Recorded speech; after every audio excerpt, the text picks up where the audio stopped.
Hello friends, this video is going to teach you how to create the Kusama crayon painting and collage project. So Yayoi Kusama created a lot of very interesting paintings, most of them really big. I'm teaching, and if you are able to use paints for this project, you are certainly welcome to. I'm going to show you with dry media because I know that that's not always accessible for everyone. Now, she was famous for her use of polka dots and repeating motifs. So a motif is something that you use over and over again. Her most obvious, of course, were the polka dots. Some other things that she used were pumpkins. Some other things that she used were eyes or faces. And this is actually an idea I got from one of her paintings called, I think, Waves on the Hudson River. So that's where I got the inspiration for these motifs. All right, let's learn how to make the motifs and then turn this into a painting. So I'm gonna make a new one, and I've already created my motifs to a certain extent. I'll show you how I'm gonna do the last one. Show you the process there, so you can get good repetition. Fold it in half.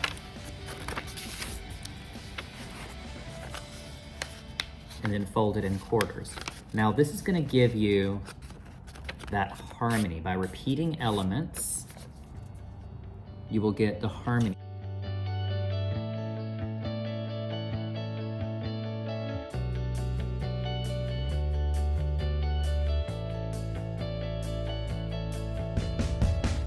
You get the exact copies. I have this kind of mustachy shape, this jaggedy wavy shape.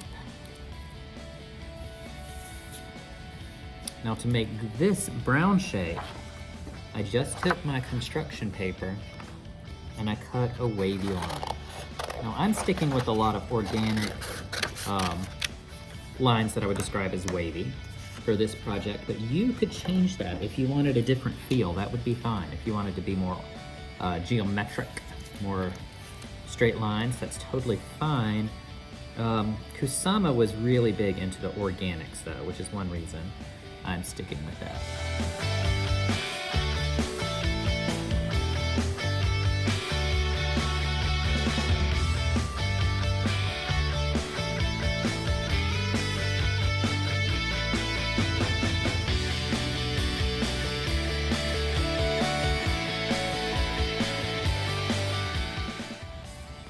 Now I'm not putting glue on the entire back. I'm trying to keep it mostly to the spot where I know I'm going to glue it to the paper. You don't want a lot, a dot, not a lot, or a line is fine. Here we go.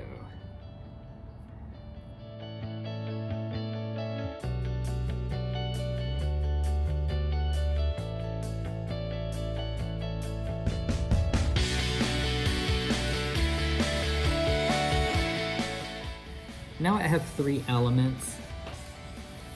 They largely fill up my space. I actually did make a couple more in case I wanted a few more, but I think this is enough. I could just glue them in there right go without the brown. I think I'll just stick to 3. Anyway, especially right now because I'm showing you. Now I'm gonna move them around until I like the way they look. And it's okay if they stick off the side. I'm largely happy with that.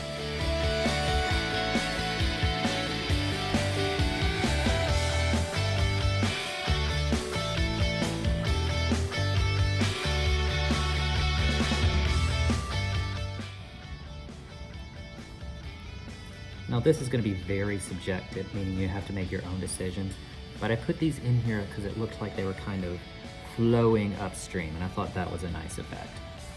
You'll have come up with a different effect, and that is okay. But move it around a couple times and test some different locations, see what you like the best.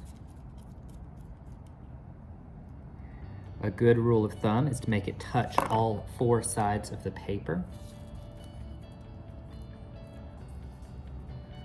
So if you look at my design, it touches here, here, here, and over here. That makes me feel pretty certain that my paper is going to be full and not have a bunch of dead spots.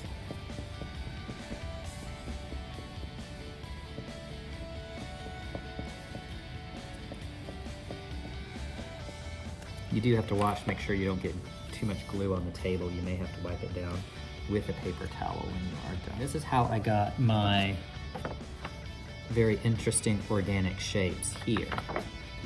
Is I'm gonna trace along the outside.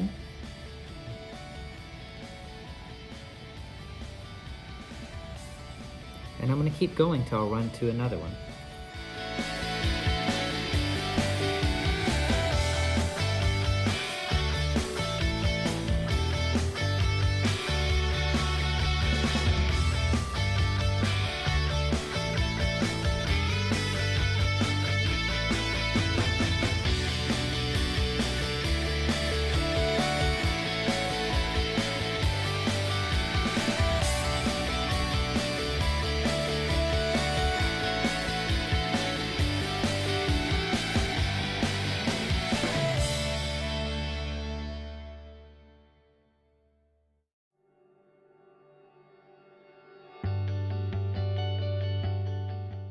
Look at those interesting shapes.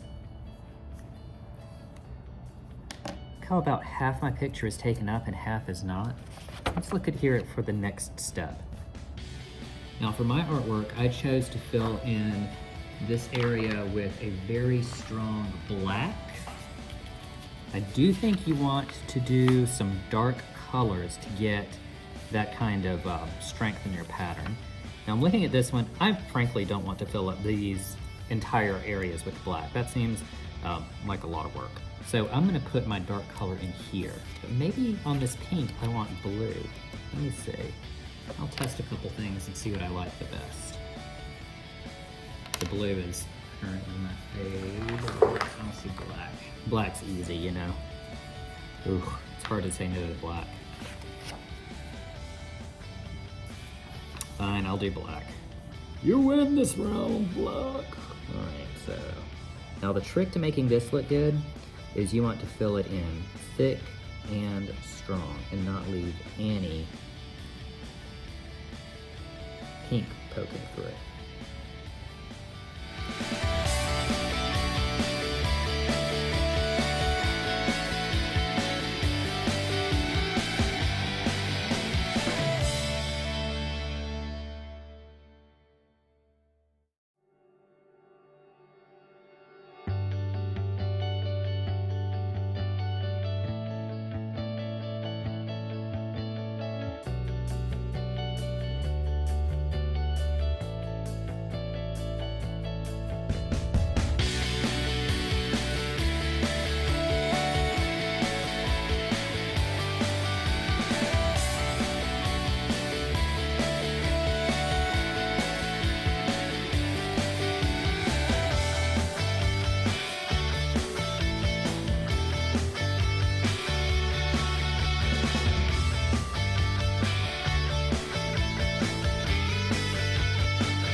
right, and we are ready for the second spot. This is where we're going to start adding some of our patterns. Now, you could make some arguments that these are not very interesting patterns, right? It's just green, blank, green, blank, green, blank.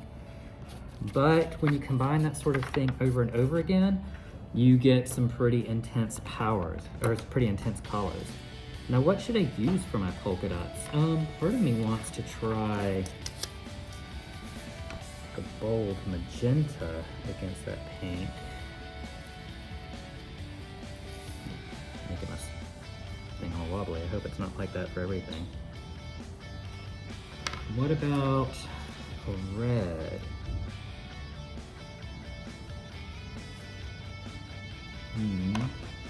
Just purple.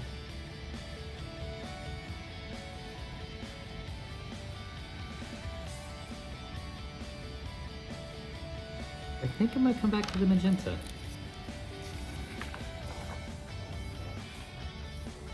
Oh, and also I can trim these off.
Couple different things. Say I didn't make as many spaces right here, so it didn't give me as many options. But to get this effect with the pink, I just took white and filled in the entire spot, very thick and strong. And that came out really nice, I think. For this one, I don't think I have the opportunity to do that, so oh my gosh, I'm just gonna do more black polka dots. That's just what's gonna happen on this one. Okay, so the thing that makes this, or one of the things that can make this interesting, is you do your row of dots, like so.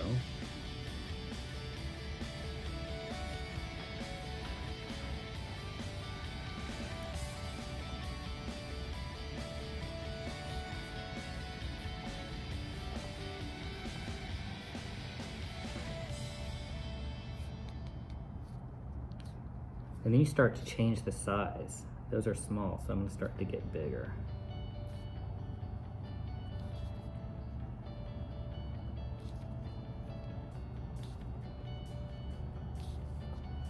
Harmony is good. Repeating elements is good. But if you repeat the same thing too much, it will become boring. So you need some variety. And changing the size of these polka dots is a good way to get that. Especially if I make them a little bit bigger each time.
And you can see how you can get different effects by changing the size of your polka dots. The ones that are bigger look closer to you, the ones that are smaller look further, so it gives an undulating kind of effect, which is cool. You can have different intensities or concentrations of the dots. That will give you different effects. And when you are all done, you will have a pretty powerful piece of work with some intense impact. You will see this across the room, which is what we want. We want intensity. I forgot this little spot right here. So that's what it is. I hope to see what you all come up with, and I can't wait. All right, I'll talk to you soon. Bye.